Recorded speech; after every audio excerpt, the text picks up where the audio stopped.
I don't know how to do you know how to describe the movie? It is a film about a child and the events that happen in his childhood that may imprint him and make him become what he becomes. Right. Yeah, totally. The film is a chronicle of the childhood experiences of a would-be fascist.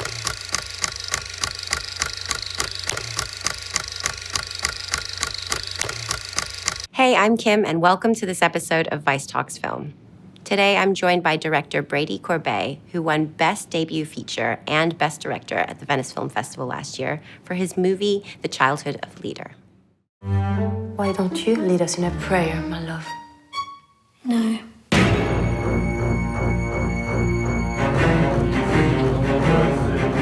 Es-tu en colère contre quelqu'un? Wouldn't you like to make some friends? Were you spying on us? You didn't hear us? You cannot allow a child to run this household.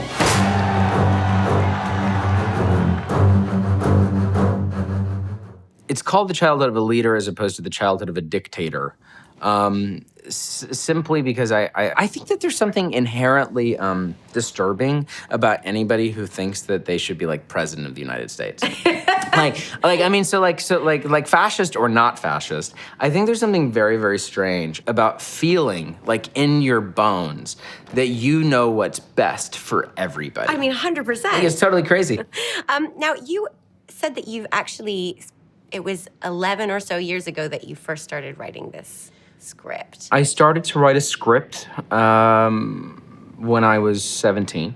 I read a book by Margaret Macmillan, who was a relative of Churchill's and a great historian, about the 6 months leading up to the signing of the Treaty of Versailles. When I was finished, I felt compelled to try and make a movie about it. It remained on the back burner and never left the back burner for so long was because I thought it was still a story worth telling 8 years later or 7 years later when I picked it back up again. So then it just took years to find the right partners. It was very, very challenging.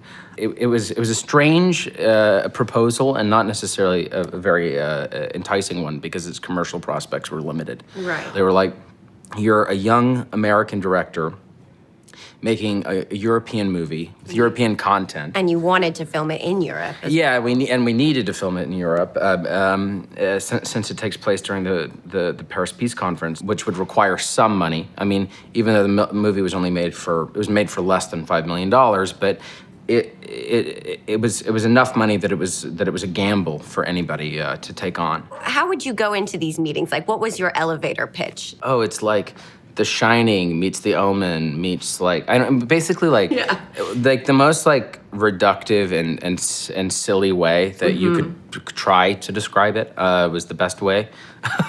Luckily, I think the people that actually ended up working on the film and financing the film, they really knew what it was.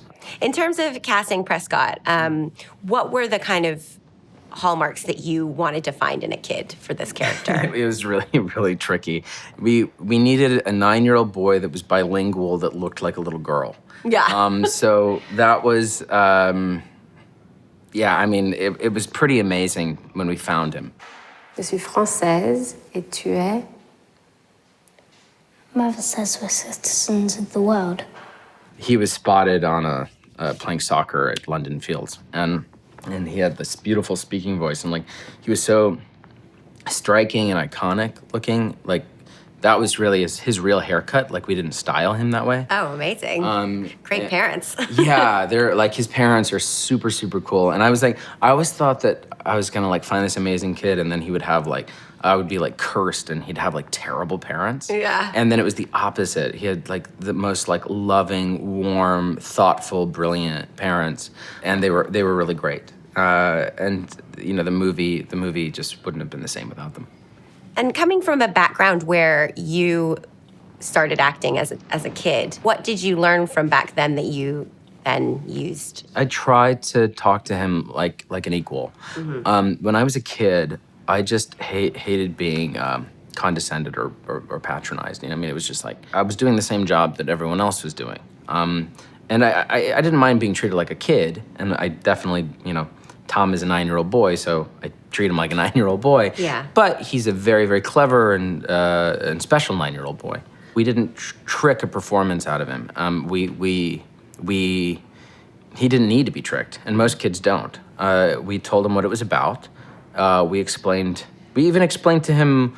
I remember sitting with his parents and doing our best to make the events of the peace conference sort of relatable and relevant to him. Really? Yeah, he really. I mean, he understood, and so yeah. I mean, I think he's going to be a really special grown-up guy. And this film does kind of bring up, for me anyway, this nature versus nurture. Sure. And I wondered what your views were on that. I think that one of the things that the movie has to say is that whether it's nature or nurture, that that's ultimately irrelevant because it's not interesting where Donald Trump came from. You know, like I don't give a fuck. But what is interesting and disturbing is the people that have put him in power. Right. And unfortunately, even though I don't think he's going to win the general election, the damage is already done. Yeah. Which is very upsetting. That he's done so much damage in a year and a half. You're supposed to have this feeling that the closer you get to this character, the less you know about him. But it doesn't matter. That it's about all of them. Hold your hand out.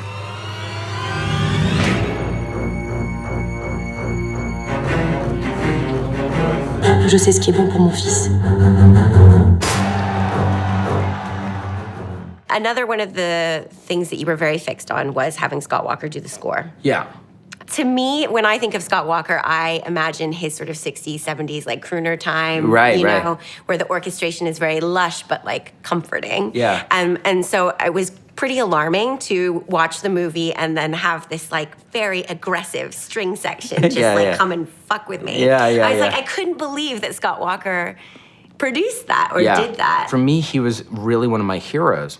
Yeah. So I didn't know if he would say yes, because he hadn't had a film score in something like almost like 15 or 16 years, and he'd only done one other score. And I thought he would be interested in it because I knew that he had written a lot of like concept records and stuff that were kind of dealt with themes of tyranny. Like he like did a song about Ceausescu, and he did like a song about Mussolini's mistress and stuff.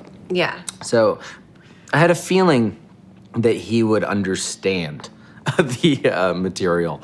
And he did. And he was really, it was just so easy to communicate with him. I mean, we did a lot of it by email. You know, and he wrote these beautiful letters. Like he'd be like, I have this like diaphanous like string section, you know, when she's like cutting flowers, and he was like, I think it, you know, works really beautifully. And I was like, diaphanous, it sounds great. You mentioned that you have a writing partner, Mona, who is also your romantic partner, and you have a child together. I mean, how does that partnership work? Are you guys arguing about plot points in bed, or like how do you? Kind of.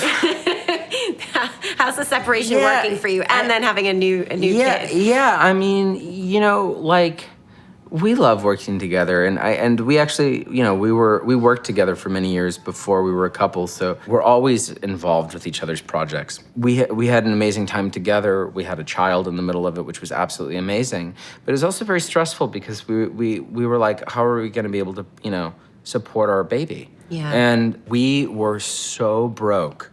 From having worked on this movie for so many years and having not gotten paid, we were in debt. I mean, we were in a kind of a bad spot. So I was astonished that the Best Debut Film Prize is a cash prize. So it's $100,000 to be split between the filmmaker and the producers. And so it was really remarkable. And I think that the only time to give prizes is if there's cash involved. I think for my next film, we're only going to submit to festivals where there's cash prize. Because I started to realize that there's a lot of festivals that have cash prizes. We started because we won other cash prizes at other festivals. Oh, and we were you're like, crushing score. it. it was really embarrassing. You have to check in a week later with the festival. And you're like, hey, sorry, you know that Is money that check comes with the coming? yeah. Yeah. Can we direct debit that? Yeah, What's the- exactly. It was like that's 2 years of Ada's daycare. And when you were a kid, like, what drove you to want to act? What was the impetus? You know what? Like nothing did. It was an accident. It was actually an accident. I was a real cinephile when I was a kid, and my family decided to take me to an audition for a movie that was like close, like 45 minutes away from my hometown in Colorado, and they were like, "Oh, you like movies? Like you should try out for this thing." And then I didn't get the job, but I ended up getting an agent out of it when I was 7. So suddenly I had an agent. So young. And then I would be sent scripts and stuff, and they were like, hey, if you want to put yourself on tape or whatever. And so occasionally I did that. Then I moved to LA. And then that year I did a film called 13. Which I loved at the time. And yeah. And so that was my first film. And then one thing kind of led to It's another. such a great first film to be a part of. Yeah, I haven't seen it in years. I'd love to see it again. But you have worked with some incredible directors like Lars von Trier.